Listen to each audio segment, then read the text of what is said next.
Buenos días. Por acá me quedo.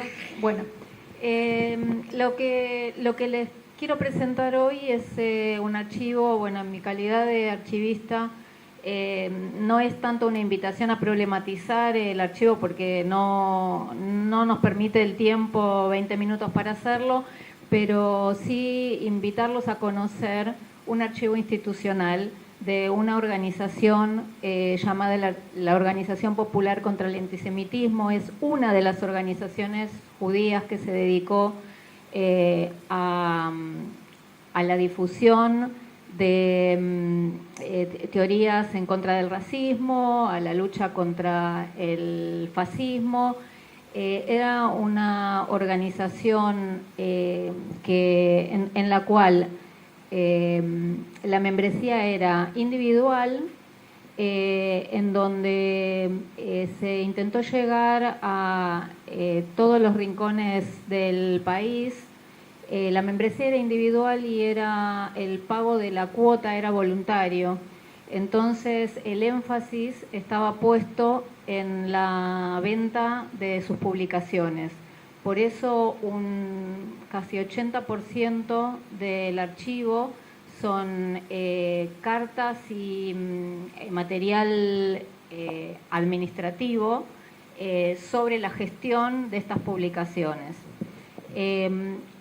Algo en lo cual no me pensaba meter, pero creo que lo voy a decir al principio para sacarlo del paso, es que en el mismo momento, dentro de la colectividad judía funcionaba otra organización, la DAIA, que cumplía las mismas funciones.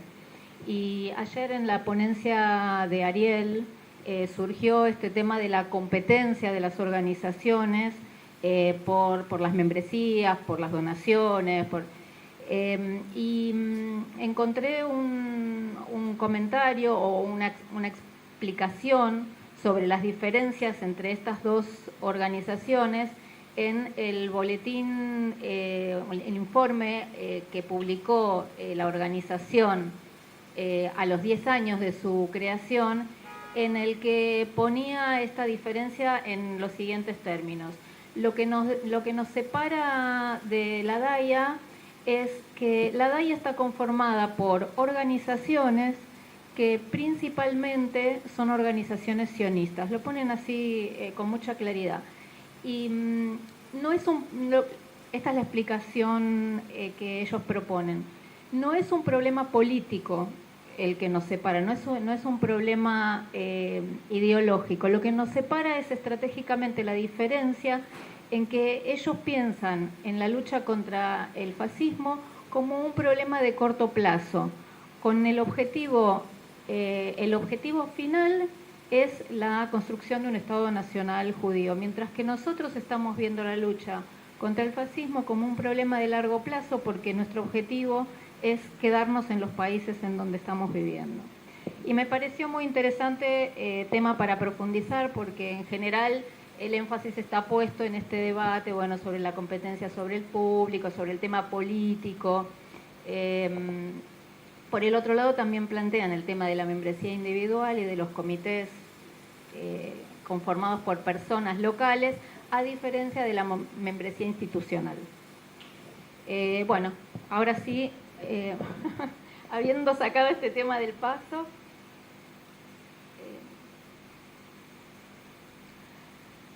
¿se alcanza a leer o no? Bueno, entonces lo que les traje es una selección de objetivos o de líneas de trabajo que se proponía la organización. En primer lugar, el tema de las publicaciones, que ya les comenté. En segundo lugar, tratar de fomentar la conformación de comités de trabajo con los mismos objetivos que el de la organización, pero en el interior del país y en otros países de América Latina, enfocados principalmente en Uruguay, Bolivia, Paraguay y Brasil. En segundo lugar, la campaña una campaña con motivo de la iniciativa de Roosevelt con respecto al tema de la inmigración, en lo que voy a profundizar más adelante. El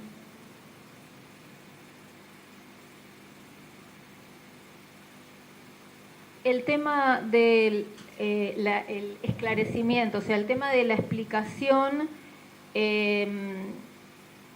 racionalista y cientificista de la lucha contra el racismo en general, más allá del antisemitismo. Y la cooperación con el comité de lucha contra el fascismo y el antisemitismo a nivel nacional, y la colaboración en cuanto a los congresos de los distintos comités.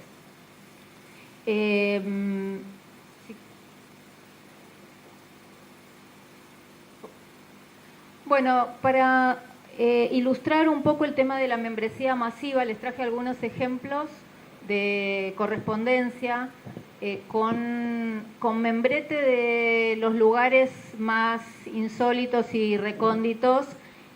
Acá tenemos, por ejemplo, el estudio dramático israelita, porque como la membresía era personal, pero era suficiente que haya una persona en una localidad para conformar un comité. Entonces estos comités se establecían en diferentes lugares, en este caso en una compañía teatral. En la Asociación de Socorros Mutuos de los Pintores Israelitas, en la Sociedad Pro Colonización Israelita en Berovillán,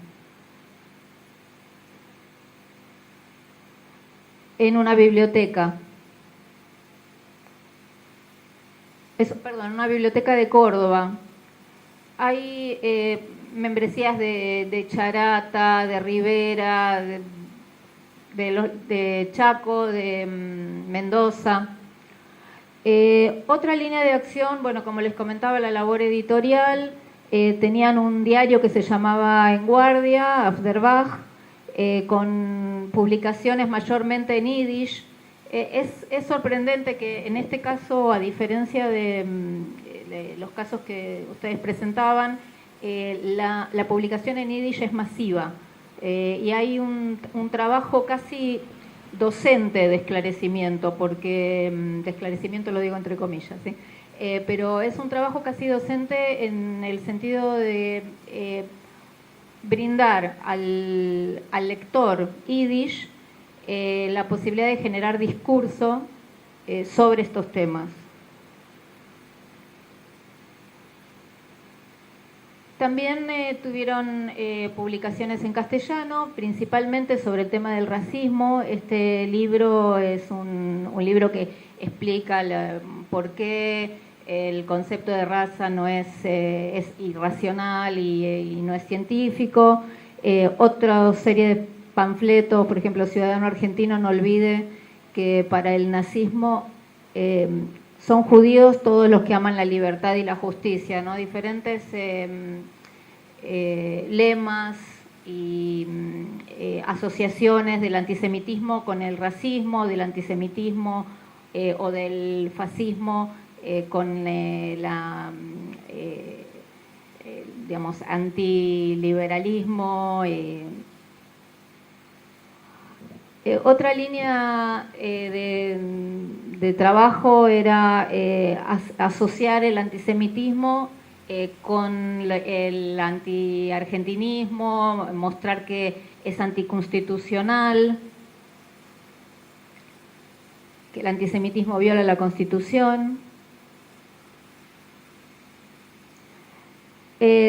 También reproducían, esto es también una publicación de Afderbach, que está en español, reproducían discursos de políticos, bueno, todas las personalidades que ustedes nombraron, para instalarlos en la sociedad judía. Estas denuncias sobre actividades antiargentinas también reproducidas en Afderbach. En este caso, por ejemplo, el tema de la educación en los colegios alemanes, el tema de el comercio. Por ejemplo, el ingreso al puerto de propaganda nazi, que la nota explica cómo en un buque japonés que traía mercadería se encontraron cargamentos de propaganda nazi. Y una de las líneas más importantes de trabajo que tuvieron fue el tema del boicot a los productos alemanes. Hay un muy fuerte debate llamado a boicot de los comercios judíos.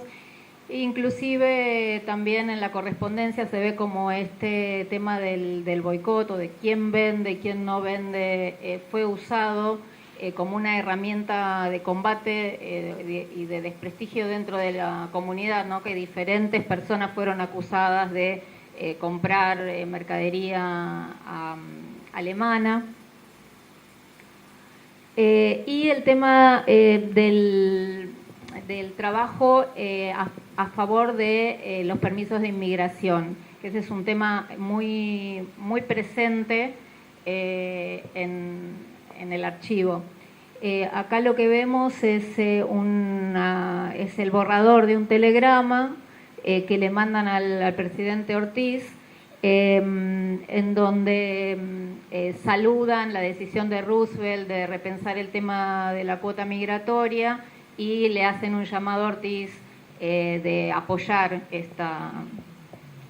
Inclusive este telegrama tuvo un eco en la prensa porque en uno de los diarios judíos salió una nota diciendo en representación de quién ellos se toman la atribución de escribirle al presidente, ¿no? Un tema de representación dentro de la comunidad. Y el otro tema, la otra línea de trabajo, era el tema de mostrar la inmigración, o sea, de desmitificar el miedo instalado a la inmigración masiva de judíos que van a cambiar la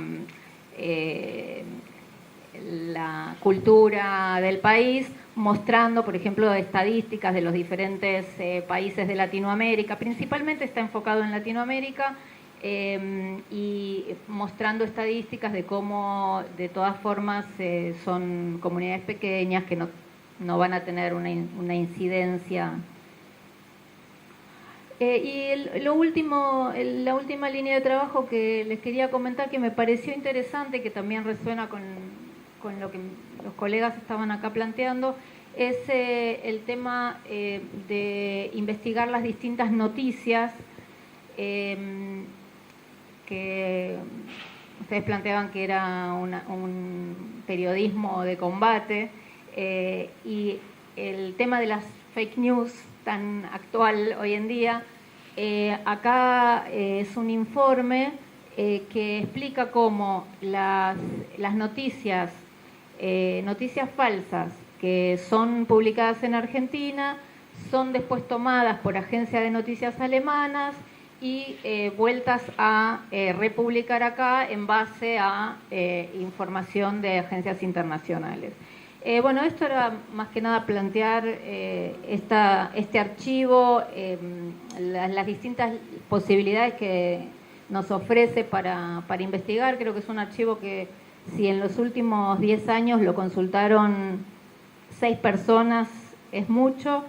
Si bien presenta cierta dificultad por el tema del idioma, pero eso siempre se puede resolver, y aparte tiene mucho material en español que creo que puede ser interesante para profundizar. Muchas gracias.